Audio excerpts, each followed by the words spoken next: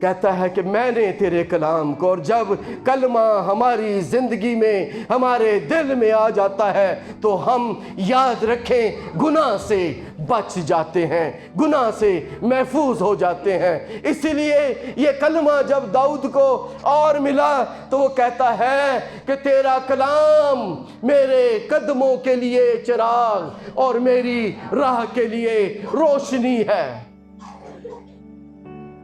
وہ اس ورڈ کی بات نہیں کر رہا تھا، وہ اس کلمے کی بات کر رہا تھا جو یوحنا کی انجیل میں بھی لکھا ہے، اس میں نور تھا، اس میں زندگی تھی۔ وہ نور ہے تو وہ روشنی۔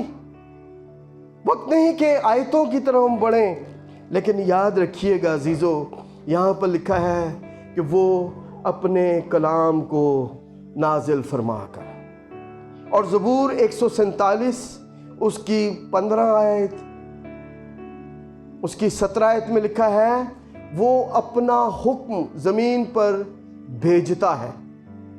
کیا کرتا ہے؟ وہ اپنا حکم زمین پر بھیجتا ہے، اور اس کا کلام نہایت تیز روح ہے۔ ہیلیلویا۔ بلکہ 18ویں آیت میں لکھا ہے کہ وہ اپنا کلام نازل کر کے ان کو پگھلا دیتا ہے، وہ ہوا چلاتا ہے اور پانی بہنے لگتا ہے۔ یسوع مسیح وہی نجات، وہی شفا ہے۔ آج لوگ شفا کی تلاش میں بھاگ رہے ہیں، اور وہ کہتا ہے کہ وہ اپنے کلام کو نازل فرما کر ان کو شفا دیتا ہے۔ شفا جو ہے وہ کلام کے نازل ہونے سے ہے، شفا جو ہے کلام کو سن لینے سے ہے۔ اسی کلام نہیں سننا چاہتے، اسی شفا لینا چاہتے ہیں۔ اسی کلام نہیں سننا چاہتے لیکن نوکری ضرور لینا چاہتے ہیں۔ اسی کلام نہیں سننا چاہتے لیکن اپنی مصیبتاں تو، بیماریاں تو رہائی ضرور پانا چاہتے ہیں۔ اگر آپ کو ڈاکٹر کے پاس جانے سے شفا ملتی ہے، ڈاکٹر کے بغیر نہیں اس دنیا میں، تو وہ جو عظیم ڈاکٹر ہے اس کے پاس آنے سے شفا ملے گی۔ پادری صاحب میں آج گرجے اس لیے نہیں آیا یہاں کہ میں آج بیمار سا، تو پھر تو زیادہ آنا چاہیے تھا تاکہ شفا مل سکے۔ کی خیال ہے؟ اسی بڑی مصیبت چ پھسے ہیں انہاں دنوں دے وچ، اس لیے گرجا جڑا نا بڑا مشکل لگتا ہے۔ بڑی مصیبت ہے، گھر دے چ نوکری نہیں، بے روزگاری ہے، تو پھر کی پہلا کام کی ہے؟ پھر تو پہلے کلام نو سنن دی لوڑ ہے۔ یاد رکھو، پھر یہ جان گیاں جے بیماریاں، پھر بھی جان گیاں جے مشکلاں، پھر ہی جان گیاں جے حالات و واقعات، تبدیلیاں خاندان دے چ جڑے مسئلے مسائل ہیں۔ دعا ضروری ہے، میں یہ نہیں کہہ رہا کہ کسی خادم کو بلا کر دعا نہ کریں، لیکن کلام پتہ کیا کہتا ہے؟ وہ اپنے کلام کو نازل فرما کر ان کو شفا دیتا ہے۔ آمین، ہیلیلویا۔ یہی کلام جو ہے ہم کہتے ہیں، یوحنا کی انجیل پہلے باب کی 14ویں آیت میں لکھا ہے، اور کلام کیا لکھا ہے وہاں پر؟ مجسم ہوا اور فضل اور سچائی سے معمور ہو کر ہمارے درمیان میں رہا۔ خدا کے منہ سے نکلا ہوا کلمہ وہ کیا ہوا؟ مجسم ہوا۔ یہ مجسم غلط الرائج اردو کا لفظ ہے، یہ تجسیم ہے صحیح لفظ ڈکشنری کا جو ہے۔ خدا کا کلام تجسیم ہوا، اس کا مطلب ہے اس کلمے نے جسم اختیار کیا، وہ جسم اختیار کر گیا، وہ جسم کی حالت میں اس دنیا میں آ گیا، وہ جو آسمان پر تھا، اور کلام مجسم ہوا۔ اور کیا لکھا ہے؟ بولیے گا، اور میں نے کیا پڑھا دھیان نہیں ہے، اور کلام مجسم ہوا اور فضل اور سچائی سے معمور ہو کر ہمارے درمیان رہا۔ کلمہ پیدائش میں سنا نا آپ نے، یوحنا کی انجیل میں بھی، وہی کلمہ اس نے کیا کیا؟ جسم اختیار کیا۔ اور فضل اور سچائی، یہ دو باتیں اس کے بارے میں لکھی ہیں۔ فضل کا مطلب ہوتا ہے جس پر رحم ہو گیا ہو، فضل اور سچائی سے معمور ہو کر ہمارے درمیان رہا۔ اور آگے کیا لکھا ہے؟ ہم نے اس کا ایسا جلال دیکھا جیسا خدا کے اکلوتے کا جلال، خدا کے اکلوتے کا جلال، خدا کا بیٹا۔ کہنے جی بیٹا کتوں ہے؟ ہیلیلویا۔ اور یہی کلام جب زندگی میں آتا ہے، مقدسہ مریم کی زندگی میں آیا نا، لکھا ہے جب فرشتہ اس کے پاس آیا تو لکھا ہے کہ وہ اس کلام سے گھبرا گئی، لیکن پھر ایک بات ایک دم کہنے لگی کہ دیکھ میں خدا کی بندی ہوں، میرے لیے تیرے قول کے مطابق ہو۔ خدا جب کلام کرتا ہے تو اسی پتہ کی کرنے ہیں کہ نہیں خدا ہے تو بڑی مصیبت والا کام ہے، اور یہ کام جڑا سی خدا نے مریم نو دیتا سی۔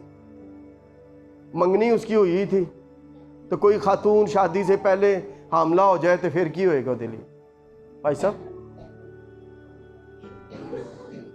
اس کے لیے مشکل ہے یا نہیں؟ اس کا منگیتر کدی چھڑے گا نہیں کہ ہے تے بدکار عورت ہے۔ اس نے سب کچھ اپنا داؤ پر لگا دیا تھا، اپنا مستقبل اور اس کے ساتھ اپنی زندگی کیوں لگا دی؟ کہ یہودی شریعت جو ہے شادی تو بغیر اگر کوئی انج دی حرکت ہو جاوے تو کہندی کہ انہوں سنسار کر دو۔ اس نے کہا میں خدا کی بندی ہوں، میرے لیے تیرے قول کے مطابق۔ کلام کا مکاشفہ اس کی زندگی میں کھل گیا۔ اور یاد رکھیے گا کہ خدا ایسے لوگوں کو زندگی میں تلاش کر رہا ہے تاکہ وہ اس کے مقصد کو، اس کے کام کو اپنی زندگی میں کے وسیلے سے پورا کر سکے۔ وہ اپنے کلام کو کیا کرتا ہے؟ نازل فرما کر کیا کرتا ہے جی؟ شفا بخشتا ہے، اپنے کلام کو نازل کرتا ہے۔ ہیلیلویا۔ تو بات تھوڑی سی آگے کرتے ہیں کہ شفا کیسے مل سکتی ہے۔ پہلی بات، کلام کو سن لینے سے شفا ملتی، یاد رکھیے گا۔ خدا کے گھر میں آنے سے، میں اپنی کلیسیا میں کہتا ہوں کہ جدوں بیمار ہو، مصیبت جو ہو تو پھر گھر نہیں، پھر خدا دا گھر، تاکہ اس سے رہائی ملے۔ اور بائبل مقدس میں ذکر ملتا ہے نا کہ ایک شخص جو مفلوج تھا، اس کو کہاں پر لے کر آئے؟ یسوع مسیح کے پاس لے کر آئے، اس کے پاس لے کر آئے، اور یسوع مسیح نے اس سے پتہ کیا کہا؟ جا تیرے گناہ معاف ہوئے۔ اب وہ لوگ حیران ہو گئے کہ یہ کیسی بات کر رہا ہے، لیکن ان کو یہ پتہ نہیں تھا، بائبل میں لکھا ہے کہ وہ نہیں جانتے کہ یہ کون ہے، کہ اس کو تو گناہ معاف کرنے کا بھی اختیار ہے۔ اسے کہا کہ اٹھ، اپنی چارپائی اٹھا اور چل پھر۔ تو خدا کی مرضی، یسوع مسیح کی مرضی جو ہے وہ ہماری جسمانی شفا نہیں ہے، وہ پریارٹی نہیں ہے، ہماری جو ہے وہ روحانی شفا ہے۔ اس لیے اسے پہلے کہا کہ جا تیرے گناہ معاف ہو۔ تو آج ہم خدا کی حضوری سے کیسی برکت، کیسی شفا جو ہے وہ لے کر جانا چاہتے ہیں، وہ اپنے کلام کو تو نازل کرتا ہے۔ اب ایک اور تمثیل میں آپ کو یسوع مسیح کے ایک معجزہ بیان کرتا ہوں کہ 10 کوڑی جو تھے وہ کرائسٹ کے پاس آئے تھے، ٹھیک ہے جی، ہلو سن رہے ہیں سارے؟ کتنے آئے تھے؟ 10 کوڑی۔ تو یسوع مسیح نے ان کو کہا کہ جاؤ کیا کرو، اپنے تئیں کاہنوں کو دکھاؤ۔ اب مسئلہ یہ ہے کہ اس وقت جو کوڑی تھے ان کو شہر کے اندر آنے کی اجازت نہیں تھی، بلکہ اگر کوئی کوڑی شہر میں آ جاتا تھا تو اس کو کیا ہوتی تھی، اپنے سر پر چادر اوڑھے، اپنا منہ ڈھانکے شریعت میں، اور اپنے ساتھ ایک ڈھول والا لے جو زور زور سے ڈھول بجائے، اور اس کے سامنے اس کے آگے آگے ایک شخص آواز لگاتا جائے، ناپاک ناپاک ناپاک۔ وہ تو جسمانی ناپاکی، لیکن یسوع مسیح جو ہے وہ ہماری روحانی ناپاکی سے ہمیں شفا دینا چاہتا ہے۔ تو ان 10 کو جب یہ بات کہی گئی تو کیا ہوا کہ لکھا ہے بائبل مقدس میں کہ وہ جاتے جاتے شفا پا گئے، اور ان میں سے ایک جو سامری تھا، ایسا ہی لکھا ہے جی، وہ واپس لوٹا اور جا کر خداوند یسوع مسیح کے قدموں میں جھک گیا، اس کو سجدہ کیا، اور لکھا ہے کہ اس نے جب دیکھا کہ میں ٹھیک ہو گیا ہوں تو وہ واپس گیا اور جا کر جھک کر اسے سجدہ کیا۔ یسوع مسیح نے اس سے ایک سوال کیا، کیا باقی 9 کو شفا نہیں ملی تھی؟ شفا تو سارے پا گئے تھے۔ تو اس نے کہا کہ کیا باقی 9 کو شفا نہیں ملی تھی؟ تو پھر کیوں یہ ایک مسافر، ایک پردیسی جو ہے یہ واپس لوٹ کر آیا؟ اس کا جو یونانی ترجمہ ہے نا، آگے جو میں بات کرنے والا، یسوع مسیح نے اس سے جو بات کی تھی، اسے کہا تھا، بائبل میں کیا، جا سلامت چلا جا۔ اس کا جو 2 مطلب لکھے ہیں، ایک ہے کہ جا تیری شفا قائم رہے۔ کئی دفعہ ہم شفا تو پاتے ہیں لیکن دوجے دنوں شفا جڑی انجی چلی جاتی ہے، اس لیے کہ اسی صرف شفا پانے لیے آئے ساں، شافی نو لینے لیے نہیں آئے ساں۔ جا تیری شفا قائم رہے۔ اور دوسرا جو یونانی ترجمہ جو ہے، اس کا مطلب ہے کہ جا تیری روح کو بھی شفا مل گئی ہے۔ ہیلیلویا! جسمانی ہی نہیں بلکہ تیری روح جو ہے وہ بھی شفا پا گئی۔ وہ اپنے کلام کو نازل فرما کر ان کو شفا دیتا اور ان کو ان کی ہلاکت سے بچاتا ہے۔ ہلاکت سے یعنی وہ ہماری روح کو بھی وہ کیا کرتا ہے، وہ بچا لیتا ہے۔ اسی لیے میں 2 باتیں کر رہا ہوں آپ کے ساتھ کہ یسوع مسیح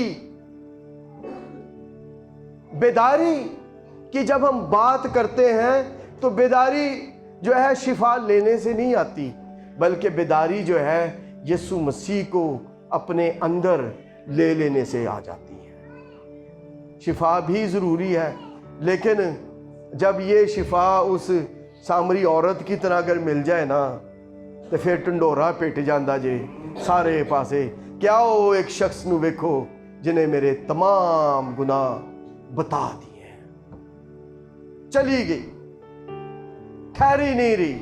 ہم برکتیں لیتے ہیں خدا سے، لیکن ان برکتوں کو اپنے اندر اپنی زندگی میں سمیٹے رکھتے ہیں، سنبھالے رکھتے ہیں، لیکن ان کو آگے لے کر جانے کی ضرورت محسوس نہیں کرتے۔ عزیزو، آج خدا کا کلام جو ہے وہ بات کر رہا ہے شفا کی، اور بائبل مقدس جو ہے کہتی ہے کہ وہ ان کو ان کی ہلاکت سے رہائی بخشتا ہے۔ اور 12ویں آیت جو ہے نا، یہاں پر لکھا ہے کاش کے لوگ خداوند کی شفقت کی خاطر اور بنی آدم کے لیے اس کے عجائب کی خاطر اس کی ستائش کرتے، وہ شکر گزاری کی قربانیاں گزرانے اور گاتے ہوئے اس کے کاموں کا بیان کریں۔ ہم پھر بھی ڈاواں ڈول رہتے ہیں، پتہ نہیں کچھ ہویا کہ نہیں ہویا، پتہ نہیں شفا ملی ہوئی ہے کہ نہیں ملی، چلو ویکھاں گے، نہیں تو پھر کوئی دوجا پادری آئے گا وہ کولوں دعا کرانا۔ پادریاں دے دعاواں کرنے نال نہیں ہوئے گی جے، اگر کوئی میرے کول بھی آئے گا تو دعا نال شفا نہیں ہوئے گی جے، یسو نو زندگی چ لے لینے نال شفا ملتی۔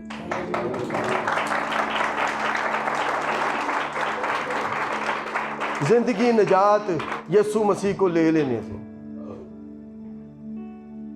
اگر خدا ہمارے ساتھ ہے تو کون ہمارا مخالف ہے؟ میں یہ نہیں کہہ رہا کہ خدا اپنے لوگوں کو استعمال نہیں کرتا، لیکن میں یہ کہہ رہا ہوں کہ یسوع مسیح کو اس نے جب بھی کسی کو برکت دی، پتہ کیا کہا؟ جا تیرے ایمان کے موافق۔ تو ہم آج خدا سے کیسی برکت لے کر جانا چاہتے ہیں؟ داؤد کو یہ مکاشفہ مل گیا، موسیٰ کو یہ مکاشفہ ملا، تو پتہ وہ کیا پکار اٹھا؟ انسان کی عمر کی میعاد 70 برس یا قوت ہو تو 80 برس ہے، تو بھی اس کی رونق محض مشقت اور غم ہے۔ اگلی آیت میں کہتا ہے اس لیے خدا تو مجھے اپنے دن گننا سکھا دے تاکہ میں دانا دل حاصل کر سکوں۔ آج ہم خدا سے کیا مانگنا چاہتے ہیں؟ آج ہم اس جگہ سے کیا لے کر جانا چاہتے ہیں؟ وہ اپنے کلام کو نازل فرماتا ہے۔ آئیے عزیزو، اپنی آنکھوں کو خدا کی حضوری میں بند